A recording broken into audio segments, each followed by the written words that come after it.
Hi, we are at Thompson Cemetery near Wayne National Forest in Scioto County, Ohio. And this is just off of Pine Creek. And it's quite a bit of hike. It's probably about a quarter mile uphill to get to this cemetery. The ridge line goes for quite a distance, so it's possible that people didn't use Pine Creek. It's a low-lying, flood-prone area. So it's possible that this cemetery came about as people traveled along the ridge lines. So on the furthest, we'll start at the furthest headstone that we found. This is the monument for Ellen, wife of Andrew Strate, who died February 13th, 1901, aged 49 years. This is a really nice monument. It's weathered well for what it is and where it's at.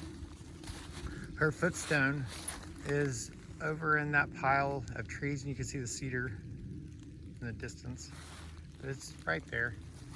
So we'll walk up this ridge line.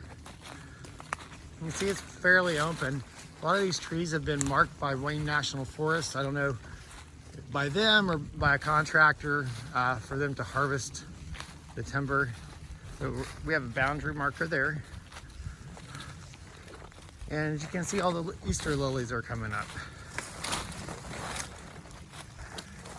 And this is the monument of Lewis Thompson, who was born December, looks like 18th, 1820, and died, looks like June the 1st.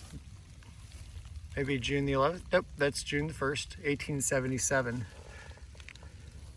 And we have the epitaph here at the bottom. Okay, and we have the Easter lilies here. Just to the left, we have the monument for Joseph L. Thompson, who was born July the 8th, 1797, and died, looks like May the 1st, 1876. And then his wife, Susan,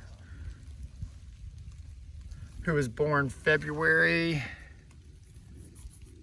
looks like February the 1st, 1799, and then died May 17th, 1876. And they have an epitaph here on the foundation.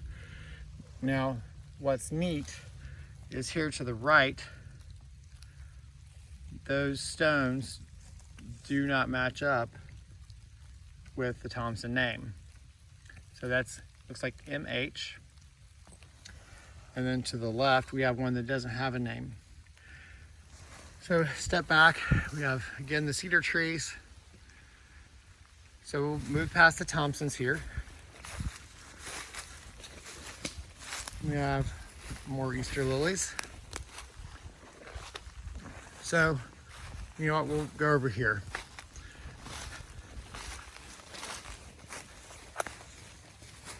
Here we have a small monument for Willard, son of H.L. and S.J. Harper, who died June 29th, 1890, aged 9 months and 16 days. An epitaph as well. What's amazing is for hillside burials that these monuments are still standing up, haven't fallen over. Now, we went to the right of the cedar tree, and we have a small fieldstone burial here. Turn to our right. Hillside proceeds on up. What's interesting, a lot of this is interesting, is we have more crocuses up that way, more Easter lilies. They do spread via bulbs, so it's, you know, these are uphill and away from the rest of the cemetery, so it's possible that there are other burials. And here, a good indicator is when we first came up, we saw the cedar tree, and then we saw these Easter lilies.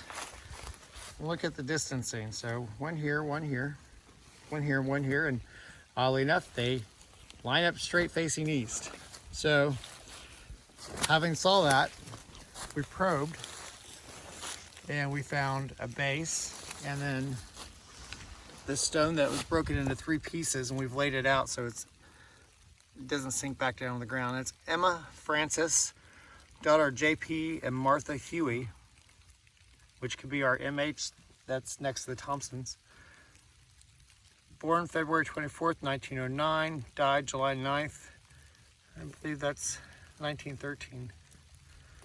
So that stone we will leave here so that it's locatable. And again, we photographed every marker that we found, both before and after. And here is the footstone.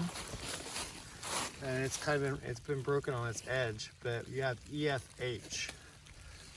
And we've left those up so that they're locatable too. They were underneath the ground cover. So those coincided with the Easter lilies. And of course we have that cedar tree that we see so much. As we went down the hill, we were facing up. Right now, after it's springtime, we're starting to see a lot of the leaf cover. It's compacting, and when it's wet, you can see the cavitation, or the holes that are made as graves compact and collapse, which is great because it helps us locate them. So we found this one, and it is marked with a brick. That's it. And I say a brick, it's very large, and it's set into the ground very deep. We weren't able to find a footstone that accompanied it, but standing in front of the headstone, you can tell that there's a grave there. Next to the cedar tree that's fallen, we have a little bit more. You can see where we've walked. That lines up with the graves. So there's a grave there. And then more Easter lilies. And then a grave here. And this is super neat. It looks like a fieldstone at first, and then you get really close, and we have ML. So again, this grave faces east, which is pretty traditional. And just to confirm that it is a burial site and just not somebody's initials, we have a footstone approximately 6 to 7 feet away from the headstone, and you can see the engraving marks there where they squared up the stone. So again, this is Thompson Cemetery. We're pretty sure that it's in Scioto County, maybe in Lawrence County. We're in that hinterland area, but it is off Pine Creek, and adjacent to or in Wayne National Forest.